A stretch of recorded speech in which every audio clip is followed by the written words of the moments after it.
The ruler's history was ordered to forget before Egypt ever promised eternity, before pyramids rose against the sky, before gods were carved into stone. Egypt mastered something far more terrifying than architecture. It mastered removal, not removal of bodies, not removal of cities, but removal of existence. Because in ancient Egypt, death was not the end of life. Being forgotten was. To understand erased pharaohs, you must first understand this truth. Egypt did not see history as something to record. Egypt saw history as something to control. Memory was power, and whoever controlled memory controlled reality itself. Imagine standing in the scorching Egyptian sun as a god among men, your name spoken daily in temples, your face carved so precisely that your soul could recognize itself in eternity. Your rule believed to be eternal, written into the fabric of the universe. Now imagine this future. Long after your death, long after the mourners leave, long after your body rests in silence, someone approaches your monument, not with anger, not with fire, but with a chisel. They do not destroy the stone, they destroy your name, slowly, carefully, deliberately, because without your name, your soul cannot survive. This was not vandalism, this was cosmic execution, and Egypt perfected it. Pause. Hello, everybody, and welcome to Echoes of History, where lost voices finally get to speak. Ancient Egyptians believed the universe existed in balance, ma'at, truth, order, stability. The pharaoh was not just a ruler, he was the living axis of reality. A human god whose presence kept the sun rising and the Nile flowing. So when a ruler threatened that balance, Egypt did not rebel. It erased.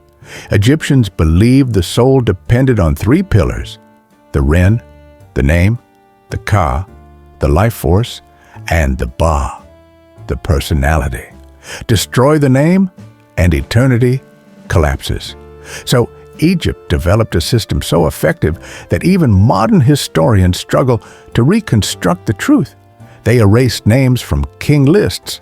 They reassigned monuments to other rulers. They smashed faces but left bodies intact. They buried statues upside down beneath temple floors because Egypt did not want revenge. Egypt wanted silence. The first major victim of this silence was a ruler who broke no laws, fought no wars, and led Egypt into prosperity: Hatshepsut.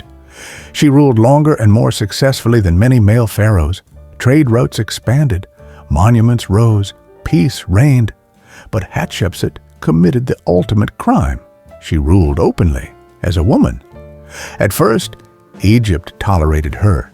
She dressed as a king, used male titles, played by the rules. But her very existence planted a seed too dangerous to allow. What if kingship was not divine? What if tradition was flexible? What if power did not belong to a single gender? Years after her death, Egypt acted. Not emotionally, not suddenly, systematically. Her statues were smashed at the knees, symbolic execution. Her name carefully carved out, but never fully erased. As if Egypt wanted future generations to feel confusion, not clarity. They replaced her image with male successors. They rewrote her achievements. They folded her reign into others, not because she failed, but because she succeeded too well, and success outside tradition was intolerable. Then came the ruler Egypt feared more than any woman, Akhenaten. He did not challenge tradition. He annihilated it. He declared that Egypt's many gods were false, that there was only one true God, Aten. Temples closed. Priests lost power. Entire economic systems collapsed. Religion in Egypt was not belief. It was infrastructure. When Akhenaten erased the gods, he erased livelihoods, influence, and control. He changed art. Bodies became distorted, intimate, human. He changed cities, abandoning ancient capitals. He changed worship. Sunlight replaced ritual, and Egypt watched in horror. After his death, Egypt did something unprecedented. It tried to reverse time. His city was abandoned and left to rot. His religion was cursed, his name forbidden to be spoken, statues smashed, monuments dismantled, records altered. Akhenaten was not remembered as a reformer. He was remembered as a mistake, and mistakes must disappear. But the most unsettling erasures are not the famous ones. They are the incomplete ones, names that flicker briefly in records, then vanish. Smenkhkare, Neferneferuaten, pharaohs without faces, rulers without certainty. Their identities confuse historians because Egypt wanted confusion. These were rulers who may have shared power, who may have disrupted succession, who may have proven that divine kingship was not singular. So Egypt blurred them, changed names, changed genders, changed titles, because clarity would reveal instability, and instability was unacceptable. Even Tutankhamun, the most famous pharaoh today, was erased in his own time, his name removed from king lists, his reign minimized, his legacy ignored. If his tomb had not been hidden beneath sand, he would be unknown, not because he failed, but because he represented an era Egypt wanted erased. And that is the pattern. Egypt erased rulers who proved that change was possible, because if change was possible, then eternity was a lie.